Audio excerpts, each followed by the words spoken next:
It's been a very strange week for me, but it's been a week that culminated in reading Art Brut by W. Prince Maxwell and Martin Morazzo, a weird postmodern story that highlights just how real the world of art is and the effect it can have on us as observers and creators. While no higher up academic would say it out loud, yes, there is art snobbery. Comics are still not seen as a legitimate form of art or storytelling, which, given my line of work, is extremely frustrating. It's a big reason I started talking about comics online, but comics are a form of storytelling, and they don't need to fit a particular genre or style. They can be a single page or even a single panel, they can be autobiographical and document parts of everyday life, or they can be nonsensical and explore the strangest, furthest reaches of our imagination. Yes, a lot of that can be true for films, television, games, etc., but of all of them, I think comics are the most easily accessible, both from a reader standpoint and a creator standpoint. However, due to their origins as cheap, disposable entertainment for children, comics have struggled to shake off that stigma of being lowbrow art. What I've been trying to do with my academic research and with these videos is to highlight just how much worth can be found in comic book storytelling, and today's subject highlights this pretty damn well. What made reading it this particular week very strange is that I spent the majority of the week working on a video with Comic Drake. His video focuses on Flex Mentallo, another series that looks at the power of storytelling. That video is currently up and is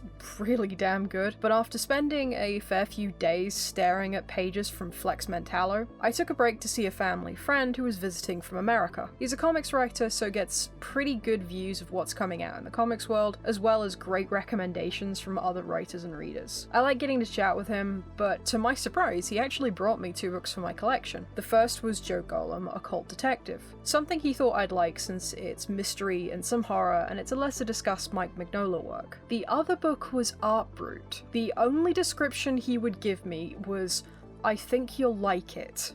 I went home, carried on working on the Flex Mentallo video with Drake, and when we were done, the first thing I did was read Art Brut. I needed to know what the hell Philip meant by "I think you'll like it." W. Maxwell Prince and Martin Morazzo are the team behind the celebrated anthology series Ice Cream Man, as well as the recent Superman miniseries, Superman the Kryptonite Spectrum. Given the nature of the pair's work, I really wasn't sure what to expect going into Art Brut. The series follows the BAI, the Bureau of Art Investigation, as pieces of art all across the world find themselves strangely defaced. And I don't mean defaced as in someone took a Sharpie to the Mona Lisa a la Marcel Duchamp, but instead, the Mona Lisa is now winking at people, filling the Louvre, causing a number of people to claim that it's fake. This leads the BAI to call for Arthur Brut, also known as Art Brut. Arthur is what they call a dream painter. He's able to jump into the world of the paintings and see what's been done to them. In the case of the Mona Lisa, she's been killed and left for dead.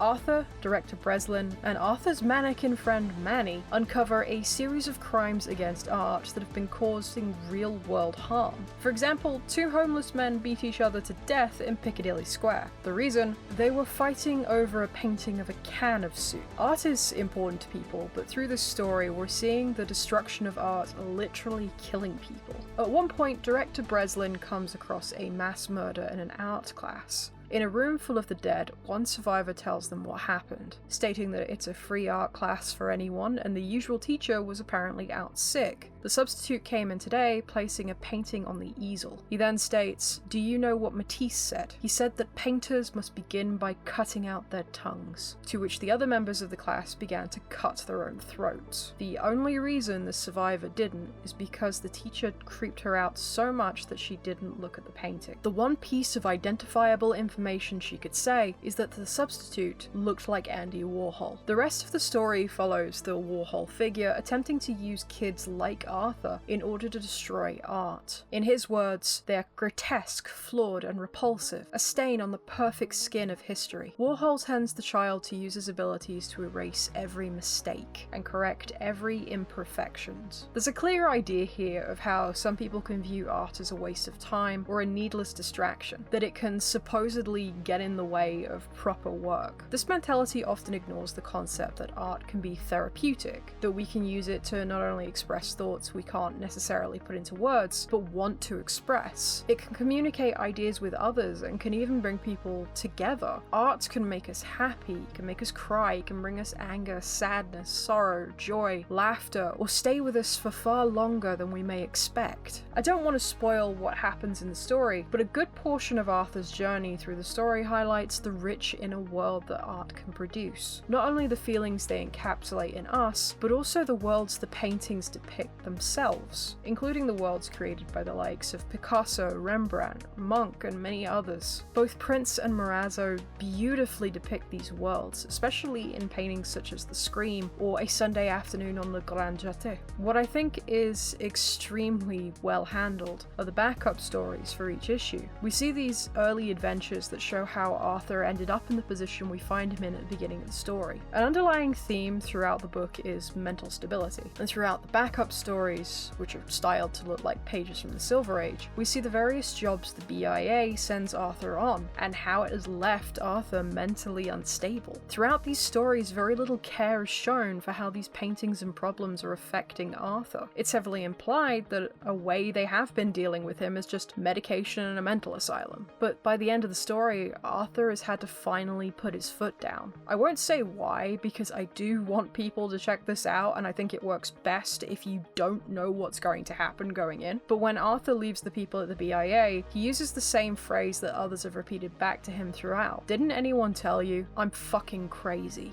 Prince and Morazzo's Art Brut is a fascinating rumination on the nature and impact of art, that in some cases art has such a deep connection to us that it can feel like life or death. I'd hazard to make light of tragedies, but how many pieces of art and storytelling have caused real-world harm? I'm not calling for censorship or anything like that, but I do think that even those resistant to calling comics or indeed pop culture art should consider just how impactful any form of art and story can be. While Art Brut is a deeply strange read, it does continue to highlight just how impactful art can be in a multitude of ways, some good and some bad.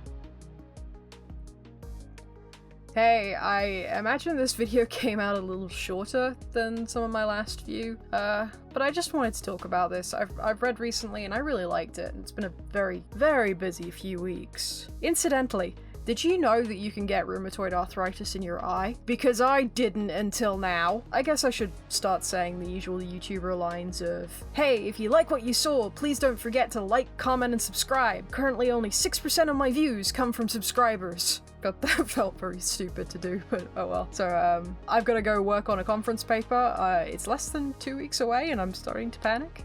So, till next time.